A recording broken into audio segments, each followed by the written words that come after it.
কাছে ধারণ করতে হবে শুধু এই কোরআন। এই কোরআন শুধু চুমু খাইলে দায়িত্ব শেষ হয়ে যাবে না। কোরআন দিয়ে শুধু মিলাদ মাহফিল পড়লে এই কোরআনের হক আদায় হয় না।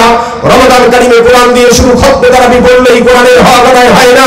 আপনার পিতার মৃত্যুর পরে, মাতার মৃত্যুর পরে 3 দিন, 7 দিন, 10 দিন, 40 দিনে কোরআন খালি পড়লে এই কোরআনের হক আদায় হয় না। কথা বলেন ঠিক না ঠিক?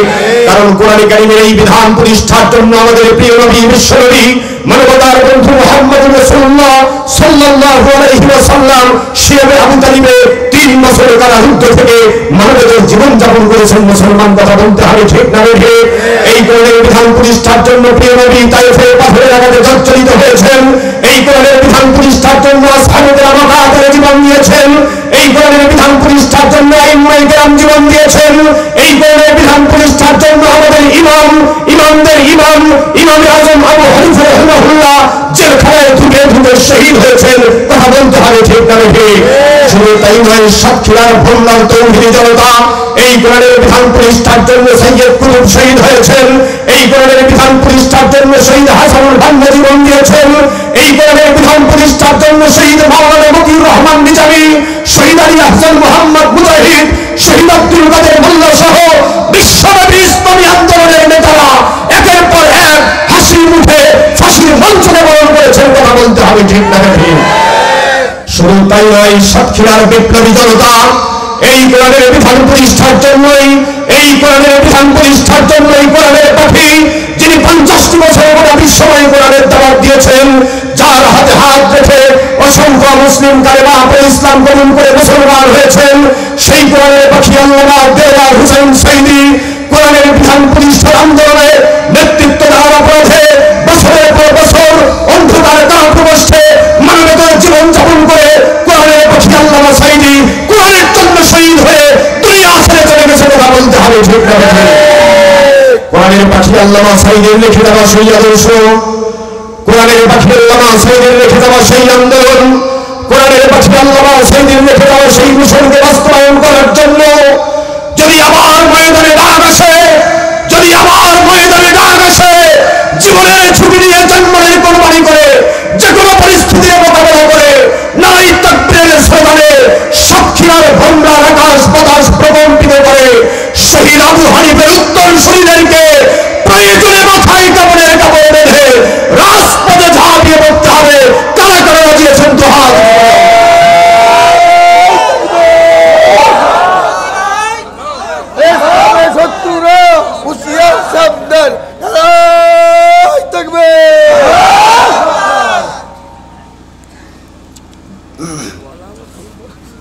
কষ্ট হচ্ছে? কোন অসুবিধা? কোন ভয় ভীতি? ভয় আরো আছে?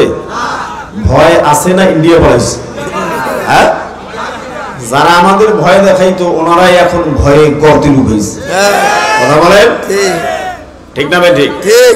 হ্যাঁ হ্যাঁ আমার ভাইরা শোনেন, সুতরাং নির্ভয়ে নিঃসংকোচে আধা ঘন্টা আল্লাহর কোরআন থেকে কথা বলবো ইনশাআল্লাহ। যারা বলেন ইনশাআল্লাহ। আমার ভাইরা, বরকতময় কালামে হাকিমের সূরা আরাফ, বলেন কোন সূরা? সূরাতুল আরাফ, আয়াত নম্বর 96 পাঠ করেছি। আল্লাহ পাকের দেয়া তৌফিক সাপেক্ষে তেলাওয়াতকৃত আয়াতে কারিমার উপরে নির্দিষ্ট একটা বিষয়ের উপরে অত্যন্ত গুরুত্বপূর্ণ আলোচনা, সে বিষয়টা যতটুকু সময় কুলায় উপস্থাপন করতে চাই। ওমা তৌফিকি, আলোচনার জন্য অত্যন্ত মূল্যবান যে বিষয়টা নির্ধারণ করেছি, বিষয়টা হলো ক্ষুধা দারিদ্রতা মুক্ত, বৈষম্য মুক্ত, সন্ত্রাস চাঁদাবাজ মুক্ত বাংলাদেশ গঠনের ফর্মুলা। আলহামদুলিল্লাহ বলেন। এই ক্ষুধা দারিদ্রতা মুক্ত বাংলাদেশ গঠনের জন্যই জুলাই আগস্টের আন্দোলনে আমাদের সন্তানেরা অকাতরে নিজের জীবন বিসর্জন দিয়েছে। কথা বলেন ঠিক না? এই ক্ষুধা দারিদ্রতা মুক্ত বৈষম্য মুক্ত বাংলাদেশ বিনির্মাণের জন্যই আমার রংপুরের কৃতি সন্তান শহীদ আবু সাইদ 2 হাত প্রসারিত করে বুলেটের সামনে বুক পেতে দিয়ে বলেছিল, বুকের ভিতর তুমুল ঝড়, সকল ক্ষেত্রে 24টা ঘন্টা যদি কাবার মালিকের দাসত্বের বিধান মেনে নাও, আমি কথা দিচ্ছি, আমি প্রতিশ্রুতি দিচ্ছি, অভাব অনটন বেকারত্ব চিরতরে দূর হয়ে যাবে। জোরে বলেন সুবহানাল্লাহ। দলিল কালামে পাকের সূরা কুরাইশ আমার সাথে সবাই পড়েন। ফালইয়াবুদু রাব্ব হাযাল বাইতিল্লাযী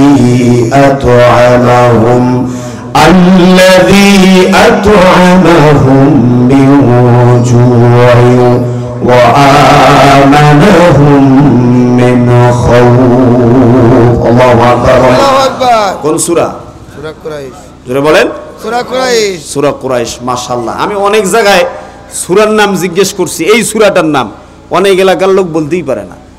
কেউ কয় মাউন, কেউ কয় তাব্বা দিয়া দা। কথা বোঝেন না? সত্যি কথা। কিন্তু সাতক্ষীরার মানুষ কোরআনকে কতটা ভালোবাসে এটা তার একটা বড় প্রমাণ। ঠিক না? ঠিক বলেন। অনেক মানুষ সূরা কালাম কিছু জানে না, এমনি নামাজ পড়ে। আছে না নাই? আছে। আর অনেকজন আবার সূরা কালাম জানে না জন্য ও নামাজই পড়ে না। বলে যে নিয়ত জানি না। আমি জিজ্ঞেস করছি, ভাই কি ব্যাপার, নামাজ পড়েন না এই বয়সে? কইছে সমস্যা একটাই। বলে কি? কইছে নিয়ত জানে না। নিয়ত জানে না মানে নামাইতু আনুসাল্লিয়া আছে না, আহারে এটা যে কোন বাটপার এই নিয়ত বানাইছে ভাই, এ নামাইতু আনুসাল্লিয়া, এই যে ওলামায়ে কেরাম আছেন জিজ্ঞেস করেন এটা যে কোন বাটপারে বানাইছে। যে বাটপার এই কামটা করছে এ নামাজীদেরকে কঠিন করে দিছে। বিশ্বাস করে মুখে মুখে এই নামাইতু আনুসাল্লিয়া এটা বলার ন্যূনতম কোন বিধান আল্লাহর কোরআন এবং সুন্নায় নাই। কথা বলেন ঠিক না? এটা বানাই দিয়া কি করছে, আরো কঠিন করে দিছে না আমার ভাইরা? নিয়ত না হইলে হবে। হ্যাঁ, সুতরাং নামাজের জন্য ওই নামাইতু বলার দরকার আছে? আপনি উযু করে এশার নামাজ পড়তে আসছেন, আল্লাহ জানে না কোন নামাজ পড়তে আসছেন?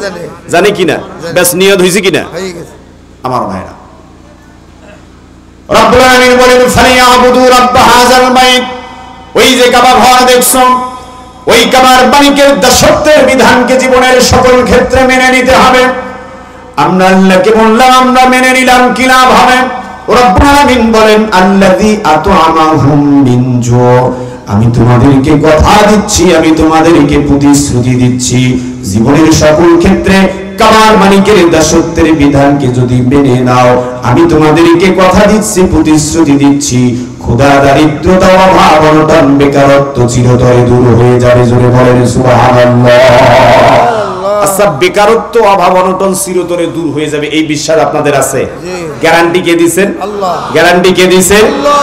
আমি জানি অন্য এলাকার মানুষের বিশ্বাস যদি মুখে মুখে হয়, সাতক্ষীরার মানুষের বিশ্বাসটা অন্তর থেকে। কথা বলেন। আমি পরিষ্কার করে বলেছি অনেক এলাকায় যে এই বিশ্বাসটা অনেকের মুখ থেকে, এখান থেকে, কিন্তু সাতক্ষীরার মানুষের বিশ্বাসটা কলিজা থেকে। কথা বলতে হবে ঠিক না ঠিক? আমার ভাইরা, এই গ্যারান্টি যে আল্লাহ দিছে, এরপরেও বিশ্বাস অনেক মানুষের হয় না। তবে একটা সিম্পল উদাহরণ দিলে বিশ্বাসটা একটু পাকাপোক্ত হবে। উদাহরণ দেব, একটা উদাহরণ দেব আমার ভাইরা, কান লাগান। আচ্ছা বলেন তো, এই ভুমরা এলাকা সীমান্তবর্তী এলাকা, পাশেই তো ইন্ডিয়া, ঠিক না ঠিক বলে? ওই যে দেখা যায়। আচ্ছা ঠিক আছে, এবার আমার দিকে দেখেন। এই এলাকায় কোনোদিন আপনাদের জীবদ্দশায় কিংবা আপনার বাপের জীবদ্দশায় কিংবা দাদার জীবদ্দশায় কোনোদিন শুনছেন যে সৌদি আরব থেকে কোন লোক, এই ভাই এই তাকান, উত্তর দিবেন, প্রশ্ন করতেছি, সৌদি আরব থেকে কোন লোক আপনাদের এলাকায় এসে কামলা খাটছে? না। হ্যাঁ না, একজনও দিতে পারবেন না এই প্রমাণ? না। হ্যাঁ সত্যি? হ্যাঁ ঠিক। আচ্ছা, এবার আপনাদের এলাকার মানুষ, এই ভোমরার মানুষ, লক্ষ্মীদারির মানুষ, সাতক্ষীরার মানুষ সৌদি আরবে গিয়ে, আরব ভূখণ্ডে গিয়ে ডে লেবার হিসাবে, দিনমজুর হিসাবে, শ্রমিক হিসাবে কাজ করে খায় পেটের তাগিদে। এরকম আছে না নাই? হাজার হাজার আছে, অসংখ্য আছে। এর মানে কি জানেন? আল্লাহর গোলামীর যে বিধান আজ থেকে ১৫০০ বছর আগে বিশ্বনবীর নেতৃত্বে আরব ভূখণ্ডে কায়েম হয়েছে, তখন থেকে আজ অবধি পৃথিবীর কোথাও আরব ভূখণ্ডে একজন নাগরিককে পেটের তাগিদে কোথাও গিয়ে কামলা খাটতে হয় না। কথা বলেন ঠিক না ঠিক? বরং গোটা পৃথিবীর মানুষ আমার নবীর দেশে রাস্তা ঝাড়ু দিয়ে খায়। কথা বলেন। মজার ঘটনা কি জানেন?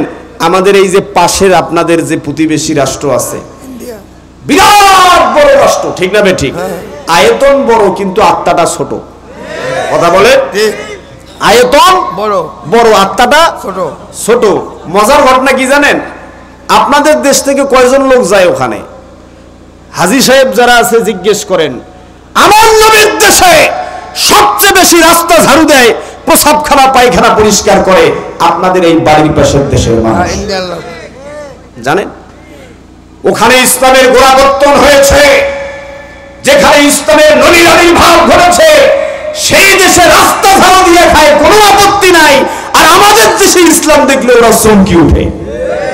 কথা বলেন। মুহাদ্দিস আব্দুল খালেক মহোদয় একটা মূল্যবান কথা বলেছে, আপনারা বোধহয় কথাটা কিভাবে মনোযোগ দিয়েছেন আমি জানি না, আমি ওখান থেকে শুনতে পাচ্ছিলাম। অত্যন্ত মূল্যবান কথা। আজকে নরেন্দ্র মোদী তার এক্স হ্যান্ডেল অর্থাৎ হলো টুইটার এবং ফেসবুক পোস্টে মারাত্মক একটা কথা লিখেছে। বাংলাদেশের সার্বভৌমত্বের উপরে বিগত কয়েকদিন ধরে নরেন্দ্র মোদীর এবং তার দল বিজেপির নগ্ন আক্রমণের অংশ হিসাবে এটা একটা চূড়ান্ত আক্রমণ ছিল। সেটা কি জানেন? আক্রমণ কি খালি ওই বিমান দিয়ে হবে, ককটেল বোমা ফেলে হবে? আমার ভাইরা, নরেন্দ্র মোদী বলেছে 16ই ডিসেম্বর আমাদের মহান বিজয় দিবস। 4-5 লাইনের ওই পোস্টে একটা জায়গায় বাংলাদেশ শব্দটা উল্লেখ নাই। তার মানে 16ই ডিসেম্বর পাকিস্তানেরা পরাজিত হয়েছে, ইন্ডিয়ানরা, নরেন্দ্র মোদী, ভারতীয় আধিপত্যবাদী সাম্রাজ্যবাদী শক্তি এই বিজয়টাকে নিজেদের বিজয় হিসেবে চালাই দিচ্ছে। বাংলাদেশের অস্তিত্বই তারা স্বীকার করে না। আমি অবাক হয়ে গেছি, বারবার ইংরেজিতে লেখা ওই পোস্টটা আমি পড়েছি। 4-5 লাইনের পোস্টে বাংলাদেশ শব্দটা কোথাও উল্লেখ নাই। মানে কি জানেন? বিজয়টা ওরা ওদের স্বার্থেই করছে, বিজয়টা ভারতের হয়েছে, বাংলাদেশ কিছুই না। আমাদেরকে বৃদ্ধাঙ্গুলি দেখিয়েছে। একটা পরিষ্কার বার্তা আজকে ইন্ডিয়ার কাছাকাছি এসে আপনাদেরকে, ইসলাম প্রিয় জনতার কাছে, সাতক্ষীরার মানুষের কাছে বলে দিতে চাই। খুব মনোযোগ দেন কথাটা। আমার ভাইরা, আমাদের মধ্যে রাজনৈতিক ভিন্নতা থাকতে পারে, আমাদের মধ্যে মাসালাগত, শাখা প্রশাখাগত বিভেদ, মতভেদ, মত পার্থক্য থাকতে পারে। কথা বলেন ঠিক না ঠিক? দাড়ি আর টুপির সাইজ নিয়া, জুব্বার কাটিং নিয়া আমাদের মধ্যে পার্থক্য থাকতে পারে, কিন্তু বিশ্বাস করে প্রিয় মাতৃভূমি বাংলাদেশের স্বাধীনতার প্রশ্নে, প্রিয় মাতৃভূমি বাংলাদেশের সার্বভৌমত্বের প্রশ্নে, প্রিয় মাতৃভূমির নিরাপত্তার প্রশ্নে আমরা সবাই এক এবং অভিন্ন। কথা বলেন ঠিক না ঠিক? আমরা ঐক্যবদ্ধভাবে যেভাবে জালিমকে বিতাড়িত করেছি, আমরা ঐক্যবদ্ধভাবে ভারতের দালাল হাসিনাকে যেভাবে বিতাড়িত করেছি, প্রিয় মাতৃভূমি বাংলাদেশের স্বাধীনতা সার্বভৌমত্বের প্রশ্নে, নিরাপত্তার প্রশ্নে জীবনের বাজি রেখে হলেও এদেশের প্রতি ইঞ্চি জমিনের নিরাপত্তার খাতিরে এক এবং অভিন্ন হয়ে জীবনের ঝুঁকি নিয়ে বাস্তব ময়দানে লড়াইয়ে নামতে হবে। প্রয়োজন হলে কারা কারা রাজি আছেন তো হাত তুলুন।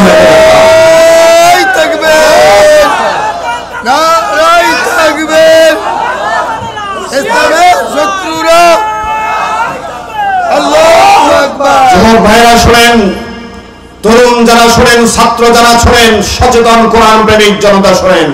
1204 সালে আমাদের পূর্বপুরুষ ইখতিয়ারউদ্দিন মোহাম্মদ বিন বখতিয়ার খিলজি, 1204 সালে আমাদের পূর্বপুরুষ ইখতিয়ারউদ্দিন মোহাম্মদ বিন বখতিয়ার খিলজি মাত্র 17 জন সৈন্য নিয়ে এই উপমহাদেশে, এই বাংলাদেশে নরেন্দ্র মোদীর পূর্বপুরুষ লক্ষণ সেনের রাম রাজত্বকে কবর দিয়ে এই উপমহাদেশে ইসলামের বিজয়কে দৌড়িয়েছিল। কথা বলেন ঠিক না ঠিক?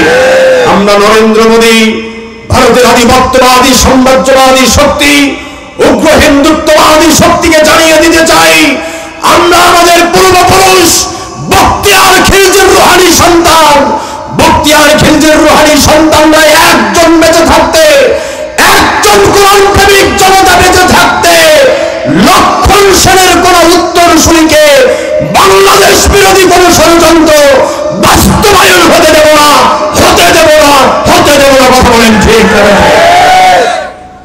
আমাদের ভাইরা, সবার আগে প্রিয় মাতৃভূমি। কথা বলেন ঠিক না ঠিক?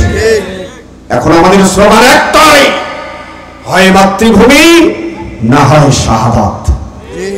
কথা বলেন ভাইরা, মাতৃভূমি যদি না থাকে তাহলে আপনার ধর্ম কোথায় থাকবে, আপনার জীবন কোথায় থাকবে, জীবিকা কোথায় থাকবে, ঠিক না ঠিক বলে?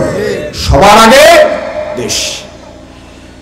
এই সচেতনতা আমার কলিজার টুকরা সন্তান, যুবক ভাই, তরুণ ছাত্র যারা, তাদের মধ্যে এই সচেতনতা তৈরি করতে হবে। আমার ভাইরা গভীর মনোযোগ দেন। শুধুমাত্র অভাব অনটন দূর হবে তাই নয়, রব্বুল আলামিন বলেন ওয়া আমানাহুম মিন খাওফ। টেকনাফ থেকে তেতুলিয়া, রূপসা থেকে পাথুরিয়া হাজার হাজার কিলোমিটার পথ পাড়ি দিবে একজন সুন্দরী রমণীয়া কাকিনী। তার ইজ্জত আব্রুনিয়া সহায় সম্ভ্রম নিয়া আমার মা আমার বোন হাজার হাজার কিলোমিটার পথ পাড়ি দিবে। কোন সন্ত্রাসী, কোন চাঁদাবাজ, কোন টোকাই, ছাত্রলীগের মতো কেউ আমার বোনের দিকে চোখ তুলে তাকাতে পারবে না। কথা বলেন ঠিক না রে ঠিক? ওয়া আমানাহুম মিন খাওফ। একটা ভীতিহীন নিরাপদ সমাজের গ্যারান্টি কে দিয়েছে? জোরে বলতে হবে, কে দিয়েছে? আমার ভাইরা, এবার মজার ঘটনা শুনে নাও। 15 মিনিট। আল্লাহর গোলামি মানলেই যদি ক্ষুধা দারিদ্রতা দূর হয়, অভাব অনটন বেকারত্ব দূর হয়, সন্ত্রাস চাঁদাবাজ বৈষম্য যদি দূর হয়ে যায়, আল্লাহর গোলামিটা কি জিনিস জানার দরকার আছে না নাই? আছে। আল্লাহর গোলামি বলতে কি বোঝেন? 70 মুরব্বী আমি যদি জিজ্ঞেস করি, বাবাজি আল্লাহর গোলামি বলতে কি বোঝেন? মুরব্বী হয়তো সাদা সিধা মানুষ, সাদা সিধা জবাব দিবেন। তিনি হয়তো বলবেন, হুজুর আজান দিলেই 5 বার মসজিদে যাইতে হবে, এটাই তো আল্লাহর গোলামি নাকি? বিশ্বাস করেন, ইসলাম সম্পর্কে আমাদের সবচাইতে বড় ভুল ধারণা কি জানেন? ইসলাম সম্পর্কে আমাদের সবচাইতে বড় ভুল ধারণা হলো আল্লাহর গোলামিকে মসজিদের চার দেয়ালের ভিতরে আমরা বন্দী করে রেখেছি। কথা বলেন ঠিক না রে ঠিক? ওই যে চৌধুরী সাহেবের মতো বেচারা সারা জীবন ঘুষের টাকার চাকরি করে, বেতন তার 25,000। কত হাজার বলেন না রে ভাই? 25,000 টাকা মাসিক বেতন। চৌধুরী সাহেবের 2টা ছেলে আর মেয়ে একটা প্রাইভেট স্কুলে পড়াশোনা করে, তাদেরকে মাসিক বেতন দিতে হয় 50,000। বাঁচলো কত? হ্যাঁ, কত বাঁচছে? 25। তবলিগ জামাতের লোকজনের পিরাপিরিতে চৌধুরী সাহেব রোজা শুরু করছে, নামাজ শুরু করছে, 1 ওয়াক্ত নামাজ জামাত ছাড়া পড়ে না। 27 দিন খতম তারাবি পড়ার নিয়ত করেছে। এলাকার মসজিদের সভাপতিকে বলেছে, সভাপতি সাহেব 2 জন হাফেজ মসজিদে রেখেছি, তার একজনের হাদিয়া যা হয় আমি দিয়া দেব। মারহাবা বলেন। 27 দিন খতম তারাবির নামাজ আদায় করেছে। নামাজ সম্পন্ন করার পরে 27 দিনে খতম যেদিন সম্পন্ন হয়েছে, খতম সম্পূর্ণ হওয়ার সাথে সাথে পরহেজগারি ও টোপলা করে মসজিদে রেখে বাড়ি চলে আসছে। বাড়ি আসার পরে 27 দিন যদি সুদ পরিত্যাগ করতে না পারেন, ঘুষ পরিত্যাগ করতে না পারেন, হারাম যদি বর্জন করতে না পারেন, বিশ্বাস করেন খতম তারাবি তো দূরের কথা, গোটা কোরআন যদি গিলিয়েও খায় তারপর 4 পয়সার কোনো সওয়াব পাবে না। কথা বলেন ঠিক না রে ঠিক? কথা ক্লিয়ার না ভেজাল আছে? মজার ঘটনা শুনেন। চৌধুরী সাহেব এবার রিটায়ারমেন্টে গেছে। রিটায়ারমেন্টে যাওয়ার পরে চৌধুরী সাহেবকে এবার হাজী সাহেব বলছে, ও চৌধুরী সাহেব একটা কাজ করা যায় না? বলে কি কাজ? বলে চৌধুরী সাহেব রিটায়ারমেন্টে গেছেন, অনেক টাকা একসাথে পেয়েছেন, একটু হজে যাওয়ার নিয়ত করে। তো বলে করলাম নিয়ত। হজে যাওয়ার সময় যখন হয়েছে, এলাকার মুরব্বিয়ানে গ্রাম আরে ওলামা সবাই মিলে চৌধুরী সাহেবকে বলছে, ও চৌধুরী সাহেব একটা কাজ করেন তো। বলে কি কাজ? বলে যাওয়ার আগে মক্কা যাইবেন, হজ করতে, মরবেন না বাঁচবেন তার তো কোনো ঠিক ঠিকানা নাই, যাওয়ার আগে জমি জায়গাগুলো একটু ফায়সালা করে দিয়ে যান। বিরাট বড় মিলাদ মাহফিলের আয়োজন করেছে। মুহাদ্দিস আব্দুল খালেক সাহেবকে দাওয়াত দিয়েছে, মুহাদ্দিস রবিউল বাশার হুজুরকে দাওয়াত দিয়েছে, বড় বড় নেতা, সম্মানিত উলামায়ে কেরাম, বড় বড় বক্তা সবাইকে দাওয়াত দিয়েছে। বিরাট বড় মিলাদ মাহফিলের আয়োজন সম্পন্ন করে মুহাদ্দিস হুজুর দোয়া করেছে। দোয়ার সময় ওই চৌধুরী সাহেব বেচারা আমার চাইতে বড় জুব্বা গায়ে দিছে। আরে দোয়ার সময় কান্দি কাটি হুলুস তুলুস ব্যাপার। খাওয়া দাওয়া করিয়া মুহাদ্দিস হুজুর বিদায় নিয়েছে, বিএনপির নেতা বিদায় নিয়েছে, জামাতের নেতা বিদায় নিয়েছে। সবাই যখন খাওয়া দাওয়া করে বিদায় নিয়ে চলে গেছে, এবার চৌধুরী সাহেব ঘরের ভিতরে মেয়েকে ঢুকাইছে, বোনকে ঢুকাইছে, ফুফুকে ঢুকাইছে, শরীকদার অংশীদারদের সবাইকে ঢুকিয়া সবাইকে 6-9 বুঝ দিয়া ছেলের নামে সমস্ত জমি জায়গা লিখে দিয়া মেয়েকে ঠকাইয়া, বোনকে ঠকাইয়া, ফুফুকে ঠকাইয়া, শরীকদার অংশীদারদের সবাইকে ঠকাইয়া মক্কা গেছে হজ করতে। ওলামায়ে কেরাম আছেন, জিজ্ঞেস করেন যে বেচারা বোনকে ঠকাইছে, মেয়েকে ঠকাইছে, ফুফুকে ঠকাইছে, অংশীদারদের হক নষ্ট করে মক্কা গেছে হজ করতে, ওরা ছাড়া 1টা 2টা 4টা 5টা হজ নয়, জীবনে 100টা হজ করলেও একটা হজ তার কবুল হবে না। কথা বলেন ঠিক না রে ঠিক? কথা ঠিক না ভুল? হ্যাঁ, আল্লাহর গোলামি এক জায়গায় না সব জায়গায়? জোরে বলেন, আল্লাহর গোলামি এক জায়গায় না সব জায়গায়? লাস্ট উদাহরণ, চৌধুরী সাহেব এবার হজ থেকে ফিরত এসেছে। হজ থেকে ফিরত আসার পরে চৌধুরী সাহেবের বিরাট জমি জায়গার মালিক, ধান কাটার সময় হয়েছে। ধান কাটছেন আপনারা?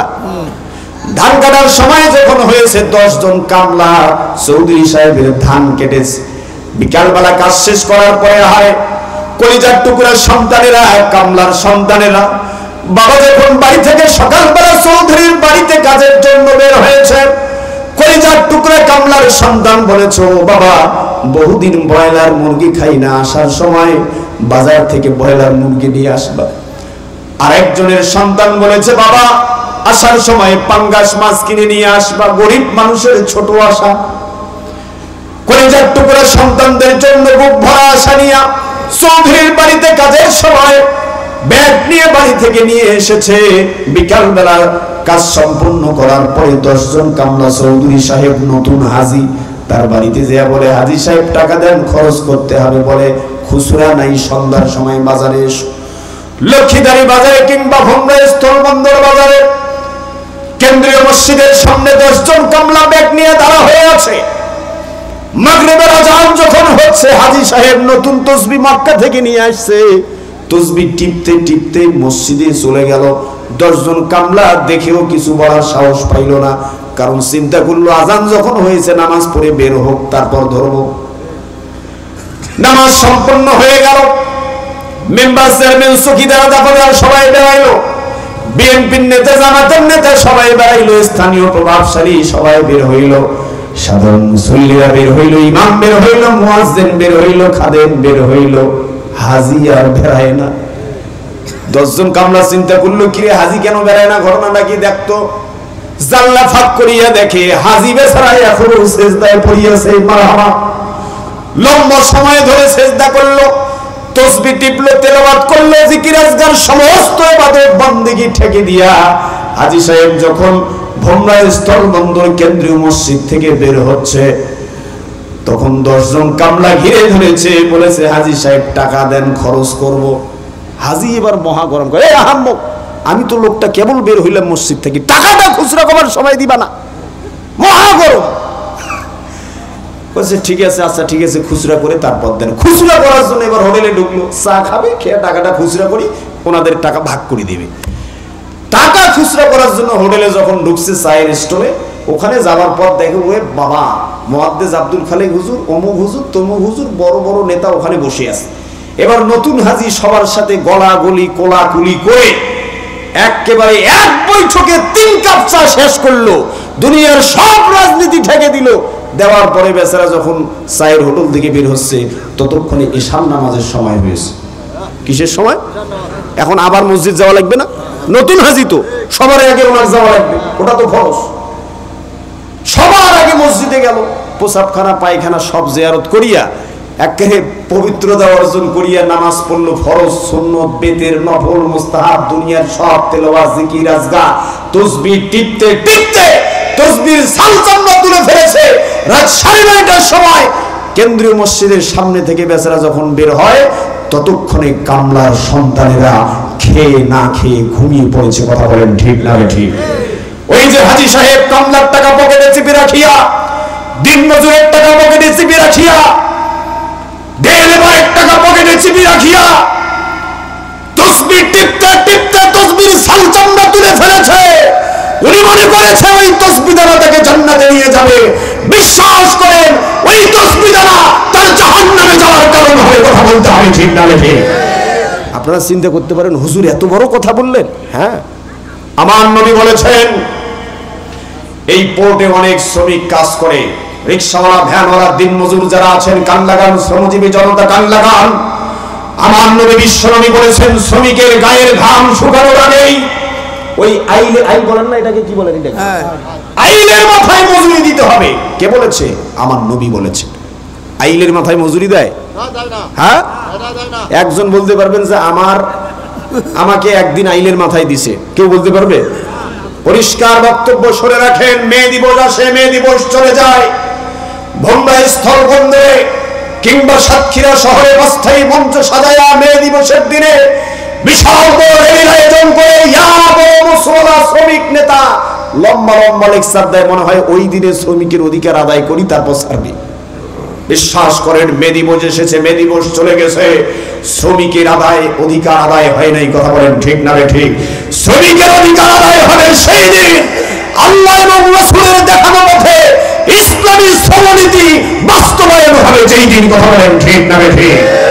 ইসলামী শ্রমনীতি বাস্তবায়নের জন্য অমুক নেতা তমুক নেতার পিছনে ছুটলে হবে না। দিনমজুর, কুলিমজুর, শ্রমজীবী জনতা যারা আছেন কান লাগান।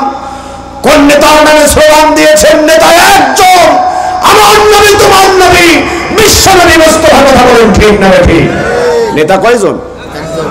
আমার ভাইয়েরা কান লাগান, 5 মিনিটে শেষ করতে চাই। বিশ্বনবী সাল্লাল্লাহু আলাইহি ওয়াসাল্লাম বলেছেন আল কাসিমু হাবিবুল্লাহ। বিশ্বনবী একমাত্র ব্যক্তি, একমাত্র মতবাদের প্রতিষ্ঠাতা। তিনি কি বলেছেন জানেন? শ্রমিকেরা অন্য কারো নয়, সরাসরি বিশ্ব প্রতিপালকের বন্ধু। শ্রমিকেরা কার বন্ধু?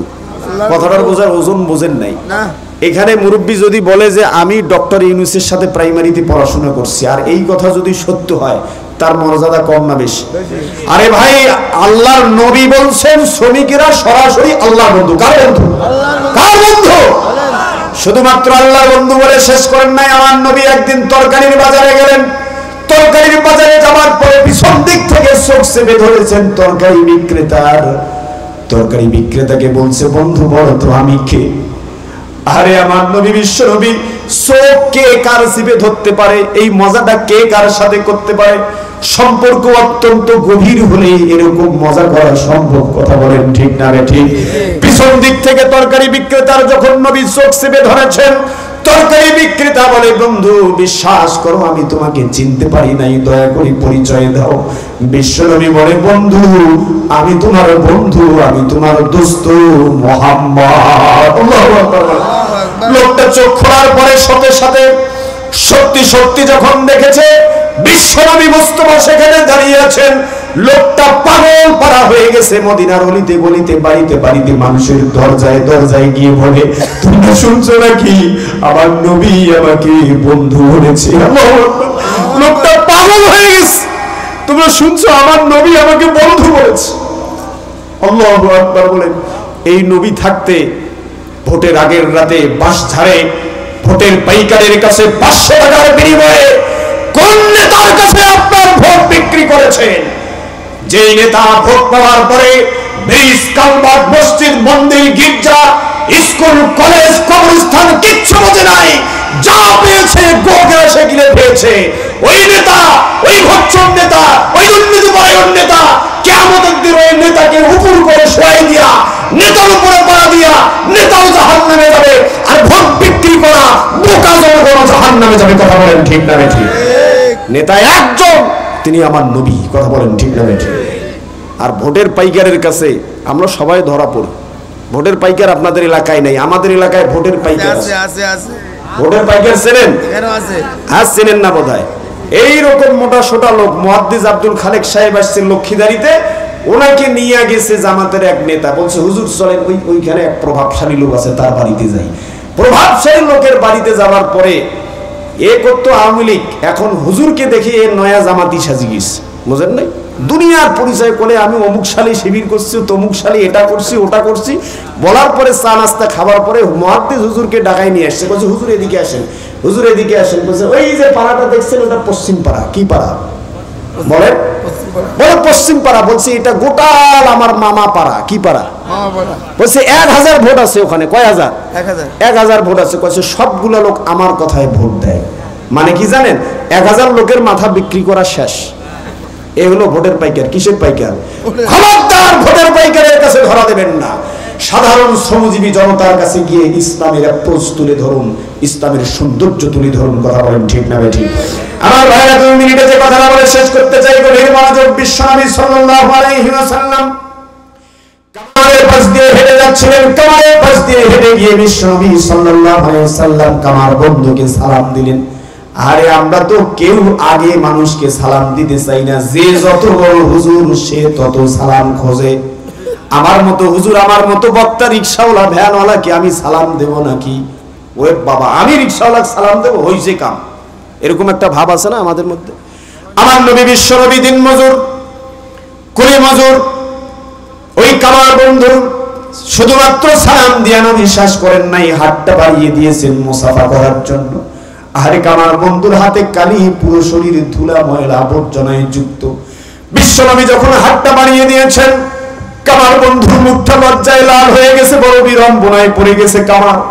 কামার বন্ধু মুখটা লজ্জায় লাল হয়ে গেছে, হাতটা লুঙ্গির ভিতরে লুকিয়ে রেখেছে। বিশ্বনবী যখন বুঝতে পেরেছেন আমার বন্ধু কামারের মুখটা লজ্জায় লাল হয়ে গেছে, বড় বিড়ম্বনায় পড়ে গেছে, কামার বন্ধুর হাতটা বিশ্বনবী লুঙ্গির ভিতর থেকে টেনে বের করলেন। শুধু টেনে বের করে শেষ করেন নাই, আমার নবী বিশ্বনবী কামারের হাতটা মুসাফা করলেন। মুসাফা করে শেষ করেন নাই, কামারের কালিযুক্ত হাতের সাথে বিশ্বনবীর পবিত্র হাত লাগিয়ে মুসাফা করে শেষ করেন নাই। বিশ্বনবী কামারের কালিযুক্ত হাতে চুম্বন করে দিলেন। চুম্বন করে দিয়েও শেষ করেন নাই। আমার নবী বিশ্বনবী বললেন, বন্ধু কামার, তোমার এই হাত শ্রমিকের হাত, এই হাত কোনদিন জাহান্নামে যাবে না। শ্রমিক ভাইরা কার পিছনে ছুটেছেন? কার নামে স্লোগান দিয়েছে? যদি স্লোগান দেওয়া জায়েজ হয়, একমাত্র আমার নবীর নামে স্লোগান দিতে হবে। কথা বলেন ঠিক না ঠিক? দুনিয়ার আর কোনো মানুষের নামে স্লোগান নয়। বাংলাদেশ জামাত ইসলামী বিশ্বনবীর সেই আদর্শ, বিশ্বনবীর সেই স্লোগান, বিশ্বনবীর আনিত শান্তির বিধান বাস্তবায়নের জন্য কাজ করছে। কথা বলেন ঠিক না ঠিক? একটা উদাহরণ, একটা কথা বলে শেষ করতে চাই, 1 মিনিট। কথাটা কি জানেন? আমার ভাইরা, আল্লাহর ওয়াস্তে সাধারণ শ্রমজীবী জনতার কাছে দাওয়াত দিয়ে যান। ওই রিকশাওয়ালার ভোটের যে মূল্য, মুহাদ্দিস আব্দুল খালেক সাহেবের ভোটের একই মূল্য। কথা কন না যে? ওই সাধারণ চিংড়ি ঘেরে খেটে খাওয়া ওই মানুষটা, ওই ভন্ডার করে খেটে খাওয়া ওই শ্রমিকটা, তার ভোটের যে মূল্য, জামাতের কেন্দ্রীয় আমিরের ভোটের একই মূল্য। কথা বলেন? সুতরাং যে মানুষটা এখনো পর্যন্ত নামাজে আসে না, আলহামদু সূরা পড়তে পারে না, সূরা ইখলাস পড়তে পারে না, আপনি বিরাট বড় ইসলামী আন্দোলনের নেতা, সাতক্ষীরা ইসলামের ঘাঁটি, ইসলাম যদি কায়েম হয়, আর ওই ভোমরার পোটের মুসলমান শ্রমিক বন্ধুরা যদি আলহামদু সূরা পড়তে না পারে, এই ইসলাম কায়েম দিয়ে 4 পয়সার কোনো লাভ হবে না। কথা বলেন ঠিক না ঠিক? আল্লাহর ওয়াস্তে সাধারণ শ্রমজীবী জনতার কাছে গিয়ে ইসলামের অ্যাপ্রোচ তুলে ধরুন, তাদেরকে বৈঠকে বসান, কোরআন তালিম, কোরআনের বৈঠকগুলোতে তাদেরকে শামিল করে, তাদেরকে প্রশিক্ষিত করে, কোরআনের জ্ঞানী করে সত্যিকারের সুনাগরিক হিসেবে যদি তারা তাদেরকে তৈরি করতে পারেন, তাদের থেকে বেনিফিট ইসলামী রাষ্ট্র পাবে। কথা বলেন ঠিক না ঠিক? আর যদি ইসলাম কায়েম হয়ে যায়, আর ওরা ওদের কলিজায় যদি কোরআন না থাকে, তাহলে ওরা আপনাদের ভোটের বাক্স ছিনতাই করতেও দ্বিধা করবে না। কথা বলেন ঠিক না ঠিক? ওরা আপনার কোন দিক দিয়ে ক্ষতি করবে দিশা পাবেন না।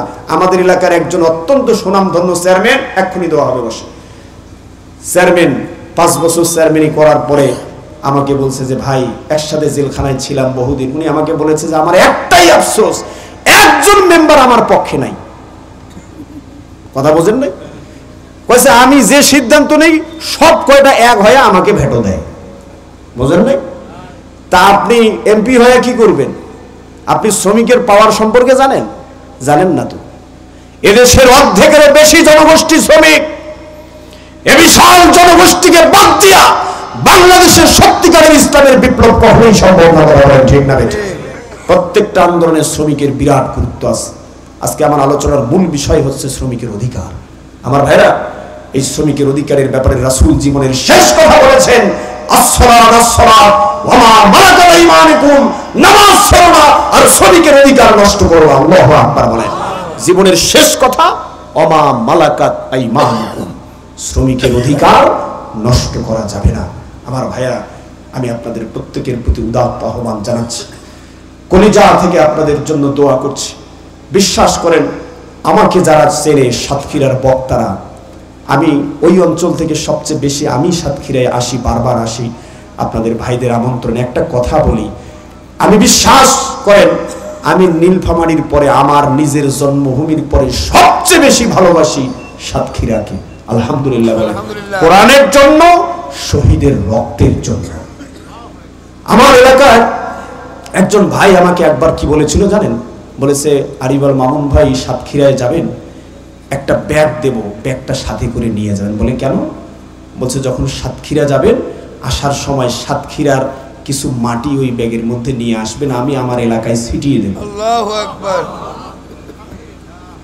আল্লাহু আকবার বলে। আল্লাহু আকবার। এর মানে কি জানেন? এই শহীদের রক্ত স্নাত এই জমিন আপনাদেরকে সম্মানিত করেছে, আপনাদের মর্যাদা বুলন্দ করেছে। কথা বলেন ঠিক না ঠিক? আপনারা সেই সাতক্ষীরার সন্তান। বুলেটের সামনে বুক চেতিয়ে দাঁড়িয়েছিলেন আপনারা। আজকেও আস্তে আস্তে, গত 2 দিন আগের চ্যানেল 24 ওই প্রতিবেদনটা হয়তো অনেকেই দেখেছেন। সাতক্ষীরার শিবিরের সাবেক সেক্রেটারি শহীদ আমিনুর তার ভাই কেঁদে কেঁদে বলেছে, আমার ভাইকে 6টা গুলি পেটের মধ্যে করেছে, নাড়ি ভুড়ি বের হয়ে গেছে। অসংখ্য মানুষের নির্মমতার ইতিহাস সেই ভিডিওটাতে দেখেছি, চোখের পানি ধরে রাখা যায় না। সেখানে খুব সামান্য চিত্রই তুলে ধরা হয়েছে। আমার ভাইরা, যে জনপদের মানুষের এত ত্যাগ, এত কোরবানি, এত রক্ত দেওয়ার ইতিহাস রয়েছে, সেই জনপদের মানুষের প্রতি আমার শেষ অনুরোধ, আল্লাহর ওয়াস্তে এই বিজয়কে অক্ষুণ্ণ রাখতে হবে। দয়া করে আমাদের চারিত্রিক দুর্বলতা, আমাদের নৈতিক পরস্পর, আমাদের আমল আখলাকের দুর্বলতার কারণে, আমাদের আমানতদারিতার সমস্যার কারণে, আমাদের কথা কাজের গরমিলের কারণে কোন মানুষ যেন ঠিক না ঠিক, এইটা এখন সবচেয়ে বড় দায়িত্ব। আপনার আমানতদারিতা, আপনার নৈতিকতা, আপনার উন্নত আমল আখলাক, ধৈর্য, সহনশীলতা, আপনার চরিত্র মাধুর্য দেখে অমুসলিমরা পর্যন্ত দলে দলে ইসলামী আন্দোলনে শামিল হবে। যেই দিন সাতক্ষীরার শহীদের রক্ত সফল হবে, সেই দিন। কথা বলেন ঠিক না ঠিক? আল্লাহ আপনাদের সবাইকে সেই দিন পর্যন্ত ইসলামের সাথে, একামতে দ্বীনের সাথে থাকার তৌফিক দান করুন। আল্লাহুম্মা আমিন। আপনাদের সবার সুস্বাস্থ্য, দীর্ঘ হায়াত কামনা করছি। আমার প্রিয় ভাই অত্যন্ত পরিশ্রম করেছেন আমার সাথে। প্রিয় ভাই বসেন, এক্ষুনি